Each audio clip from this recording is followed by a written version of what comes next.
P T I احتجاجی تحریک پر فیصلے کا اعلان آج کرے گی۔ مرکزی قیادت کے لاہور میں ڈیرے آج اجلاس کے بعد بیرسٹر گوہر اور علی امین گنڈا پر پریس کانفرنس میں لاہے عمل دیں گے۔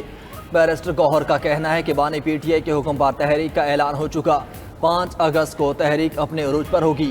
ہمارے سیاسی کارکنان اور رہنما جمہوریت کی بقا کی جنگ لڑ رہے ہیں، بانی کے بیٹوں کا تحریک کو لیڈ کرنا جمہوری حق ہے۔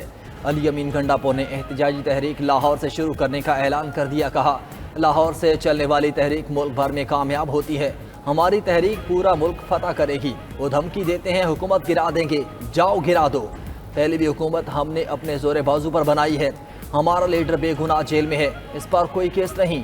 علی امین کے مولانا فضل الرحمان پر بھی وار کہا، مولانا کے پی میں تبدیلی لانے کی بجائے اپنے اندر تبدیلی لائیں، وہ اپنے حلقے سے بھی جیت نہیں سکے، جعلی مینڈیٹ اور فارم 47 پر اسمبلی میں بیٹھے ہیں۔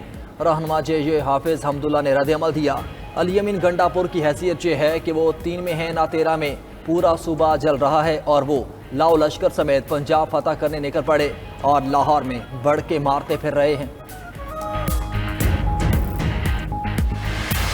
تبدیلی آئے، صوبے میں تبدیلی آئے، اگر پی ٹی آئی اکثریت میں ہے تو پی ٹی آئی کے اکثریت کے اندر ہی آئے، وہی لوگ اپنی تبدیلی جو ہے صوبائی حکومت کے لیے آئیں تو وہ زیادہ بہتر ہوگا۔ دعویٰ ہے کہ ہمارے صوبے کی اکثریت جعلی ہے، دھاندلی کی پیداوار ہے۔ سربراہ جے یو آئی مولانا فضل الرحمان کی پختونخوا میں تبدیلی کی خواہش، کے پی حکومت کو جعلی اور دھاندلی کی پیداوار قرار دے دیا۔ پشاور میں نیوز کانفرنس کرتے ہوئے کہا کہ تبدیلی آئے تو پی ٹی آئی کے اندر سے ہی آئے، سیاستدان جیل جاتا ہے لیکن تحریک صرف رہائی کے لیے نہیں ہوتی، تحریکیں عظیم مقاصد کے لیے ہوتی ہیں۔ ہمارا صوبہ کسی سیاسی کشمکش کا متحمل نہیں ہو سکتا، صوبے سے متعلق کوئی بھی فیصلہ پارٹی مشاورت سے کریں گے۔ سینیٹ الیکشن پر مسلم لیگ نون اور پیپلز پارٹی سے ملاقاتیں ابھی ابتدائی مراحل میں ہیں، پی ٹی آئی اپنا رویہ تبدیل کرے تو ان سے بھی بات ہو سکتی ہے۔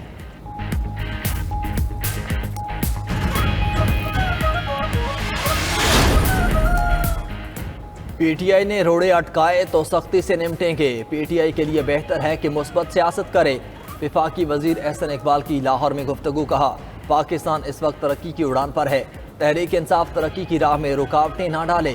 وزیر اطلاعات پنجاب عظمہ بخاری نے کہا کہ احتجاج کرنے والے تو وہی کریں گے جو کام ان کو آتا ہے، پہلے بھی پنجاب نہیں نکلا تھا، اب بھی نہیں نکلے گا۔ گورنر کے پی فیصل کریم کنڈی کا کہنا تھا احتجاج آئین و قانون کے دائرے میں ہونا چاہیے، بانی پی ٹی آئی کے بیٹوں نے قانون توڑا تو گرفتار ہوں گے۔ کے پی میں سینٹ الیکشن ہمارے لیے امتحان ہے، اس کے بعد عدم اعتماد کی تحریک پر غور کیا جا سکتا ہے۔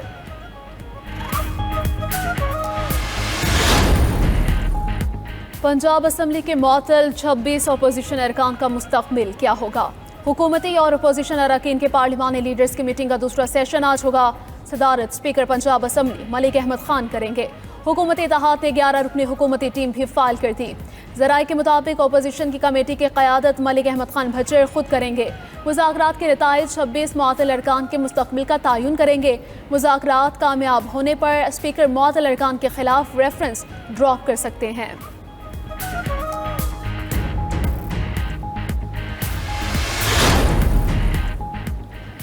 ملک میں آج سے مانسون کے نئے سلسلے کی انٹری، 17 جولائی تک مزید طوفانی بارشوں کی پیش گوئی۔ پنجاب، سندھ، بلوچستان، کے پی، کشمیر اور گلگت بلتستان میں موسلا دھار بارشیں ہوں گی۔ اسلام آباد، لاہور، سیالکوٹ، فیصل آباد، نوشہرہ، پشاور کے نشیبی علاقے زیر آب آنے کا اندیشہ، ندی نالوں میں طغیانی کا خدشہ۔ کراچی سمیت سندھ میں بھی اربن فلڈنگ کا الرٹ جاری، ادھر دریاؤں میں پانی کی سطح مسلسل بلند۔ کوٹھدو میں ہیڈ توسا بیراج پر نچلے درجے کا سیلاب، نشیبی علاقے زیر آب آ گئے۔ دریا ستلج میں پانی کا بہاؤ بڑھنے پر مقامی آبادی میں پریشانی کی لہر۔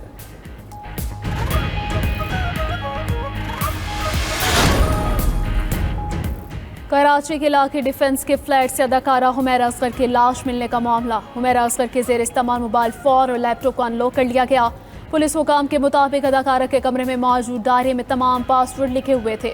حمیرہ اصغر کے اپارٹمنٹ سے کوئی ایسی چیز نہیں ملی جس سے قتل کا شک ہو۔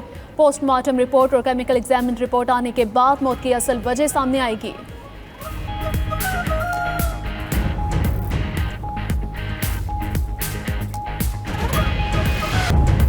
بانی پی ٹی آئی ملک کی خاطر مذاکرات کے لیے تیار، تحریک کو خود لیڈ کر رہے ہیں۔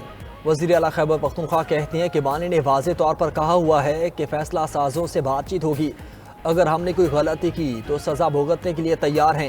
پی ٹی آئی قیادت کے خلاف جعلی سیاسی کیسز بنائے گئے، پی ٹی آئی کو احتجاج کے آئینی حق سے بھی روکا جا رہا ہے۔ 90 روز کا الٹیمیٹم بھی دے دیا، کہا 90 دن میں آر یا پار ہوگا، ہم رہیں گے یا آپ، وقت آنے پر سیاسی مخالفین بھاگ جائیں گے۔ 8 فروری کے الیکشن میں جعلی حکومت بنائی گئی۔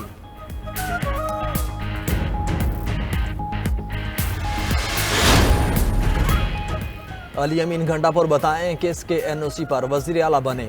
وزیر اعلیٰ خیبر پختونخوا کے بیان پر جے یو آئی رہنما حافظ حمداللہ کا رد عمل، کہا کے پی کے عوام امن کے لیے ترس رہے ہیں، صوبے کا وزیر اعلیٰ پنجاب فتح کرنے کے لیے لشکر لے کر نکلا ہوا ہے۔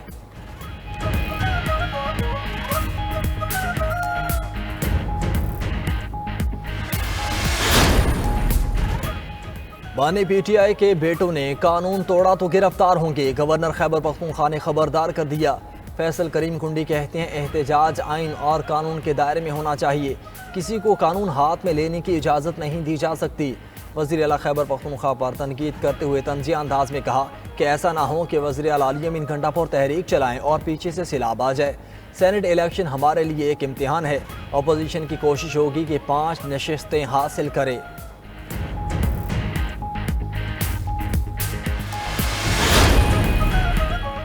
پنجاب اسمبلی کے معطل 26 اپوزیشن ارکان کا مستقبل کیا ہوگا؟ حکومتی اور اپوزیشن اراکین کے پارلیمانی لیڈرز کی میٹنگ کا دوسرا سیشن آج ہوگا۔ 17 اسپیکر پنجاب اسمبلی ملک احمد خان کریں گے۔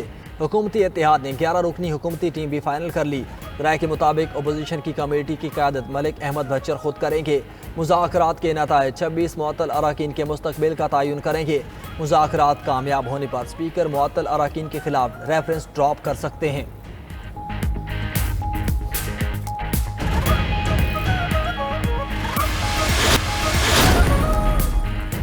ایران نے جوہری پروگرام سے متعلق آئندہ مذاکرات کے لیے نئی شرائط کا اعلان کر دیا۔ ایرانی وزیر خارجہ عباس عراقچی نے واضح کیا کسی بھی ممکنہ معاہدے میں یورینیم افزودگی کا حق تسلیم کرنا لازم ہوگا۔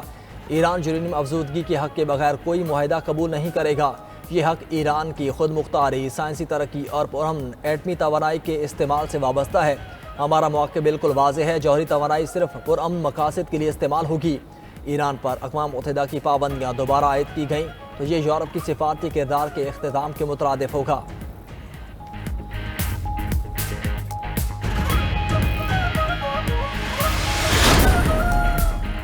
یورپی یونین اور میکسیکو کا صدر ٹرمپ کے مجوزہ ٹیرف پر شدید رد عمل۔ میکسیکو نے اس اقدام کو غیر منصفانہ عمل قرار دیتے ہوئے اپنی خود مختاری پر سمجھوتہ نہ کرنے کا اعلان کر دیا۔ ادھر یورپی یونین کے صدر نے جوابی اقدامات کی وارننگ دے دی۔ صدر ٹرمپ نے بھی خبردار کیا کہ جوابی کارروائی کی صورت میں ٹیرف مزید بڑھا دیے جائیں گے۔ صدر ٹرمپ نے 1 اگست سے یورپی یونین اور میکسیکو کی درآمدات پر 30% ٹیرف اور جاپان، جنوبی کوریا، کینیڈا اور برازیل پر اگلے ماہ سے نئے ٹیرف لگانے کا اعلان کیا ہے۔